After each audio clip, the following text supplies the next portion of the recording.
মুখ্যমন্ত্ৰী ডাঙৰীয়া আমাৰ ৰাজ্যখনৰ মুখ্যমন্ত্ৰী হিচাপে মোৰ ঘৰখনলৈ যদি আহে, যিকোনো এখন অসমৰ মানুহৰ ঘৰলৈ যদি মুখ্যমন্ত্ৰীজন যাম বুলি কয়, সেইটোতো সেই পৰিয়ালটোৰ কাৰণে নিশ্চিতভাৱে এটা গৌৰৱৰ খবৰ।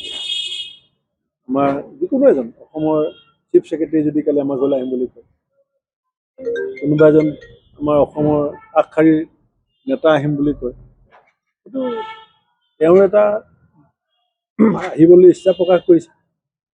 আহিলে মই নিশ্চয়, আৰু আমি একেলগে আছিলোঁ এসময়ত। মই তেখেতে বহুদিন হোটেলবিলাকত একেটা ৰুমত থকা। আমাৰ বিচ্ছেদ হৈছিলে 15 চনত। সেইটো ব্যক্তিগত বিচ্ছেদ নহয়, এটা ৰাজনৈতিক পটভূমিত আমাৰ বিচ্ছেদ হৈছে। আৰু তাৰপাছত আমি দূৰে দূৰে আছোঁ। তেখেত যদি মোৰ ঘৰলৈ আহিব বিচাৰে, মই মুখ্যমন্ত্ৰীজন আহিলে মই বেয়া নাপাওঁ।